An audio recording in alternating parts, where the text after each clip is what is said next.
Alors, en intention, c'est réel. En réalité, je pense qu'il y aura pas mal de choses qui n'arriveront pas à terme, pour deux raisons simples. La première, c'est quand on est confiné pendant quelques mois et qu'on n'a pas d'espace vert, pas d'espace, on a envie d'autre chose. Et puis, le retour à la réalité est souvent rude et que les moyens financiers ne permettent pas forcément les rêves.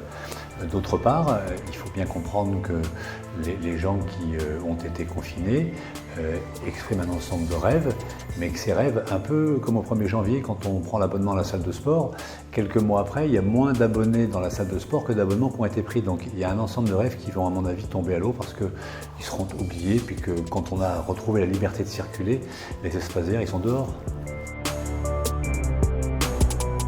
Non, non, parce que l'humain a une mémoire extrêmement courte et vit dans le futur immédiat, dans le présent, donc je ne crois pas.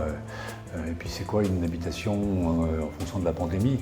Les habitations vont sûrement évoluer, les modes de vie vont sûrement évoluer, peut-être plus collaboratifs, coopératifs, mais je ne pense pas que l'habitat sera conçu en fonction des pandémies, non, non. Il y aura sûrement des évolutions liées à l'intelligence artificielle qui permettront la reconnaissance faciale, qui permettront des tas d'outils comme ça, mais qui ne sont pas en lien avec la pandémie, qui sont en lien avec ce qu'on appelle l'IA, l'intelligence artificielle. Profiter de chaque seconde, de chaque instant, des gens que j'aime, du métier que je pratique et que j'aime depuis 32 ans, de tout ce que m'offre la vie sans jamais regarder ce qu'il y a chez les autres, en appréciant ce que moi j'ai et en partageant le plus possible parce que j'arrive à un âge où j'ai besoin de partager avec les autres. C'est une vraie philosophie. Je me suis engagé par exemple beaucoup dans la cause des femmes. J'aide 3-4 associations féminines dont je trouve la parole équilibrée, pas trop castratrice.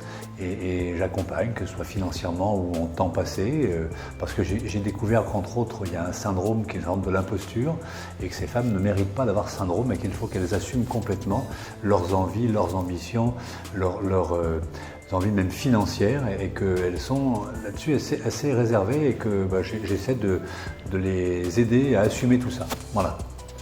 Ton côté verso, ça? C'est mon côté verso, oui, oui. Un peu altruiste. Altruiste. Celui qui va inventer le vaccin.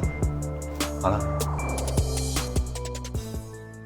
Un habitat dans lequel la famille est à la fois rassemblée et à la fois peut s'isoler et dans lequel on est capable de partager des choses. Par exemple, dans les immeubles, on pourrait imaginer que tous ces toits, terrasses, plats, soient demain utilisés pour créer des espaces verts, des potagers, des ensembles où on va ensemble justement faire des choses et où on profite de la nature. On manque de verdure en ville et peut-être que la ville c'est l'endroit où on peut remettre un petit peu de verdure au lieu de partir à la campagne. Moi j'aime bien les deux donc ça ne me dérange pas mais c'est du partager. Il y a telle chose à mon avis qu'on peut mettre en commun et je pense que les toits sont un enjeu de demain extrêmement important. Peut-être quelqu'un dont j'ai suivi les épisodes avec attention étant ancien basketteur, Michael Jordan. J'ai suivi The Last Dance, les 10 épisodes qui sont incroyables et ce garçon est absolument exceptionnel. Je ne suis pas sûr que lui aura envie de partager son confinement avec moi, c'est une autre histoire, mais en tant qu'ancien basketteur ayant vu ça, je pense qu'avoir pu partager du temps sur un terrain avec lui doit être en termes d'apprentissage assez exceptionnel. D'être heureux. C'est ça qui m'intéresse. Le bonheur, moi. Être heureux, c'est tout. Le reste, pas important. On est de passage. Ma femme.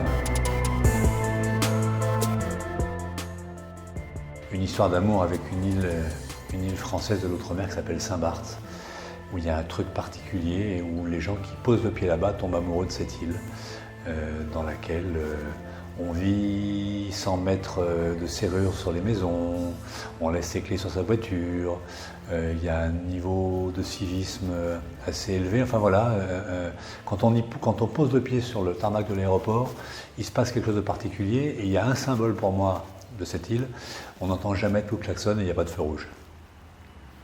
Merci Laurent. Merci beaucoup.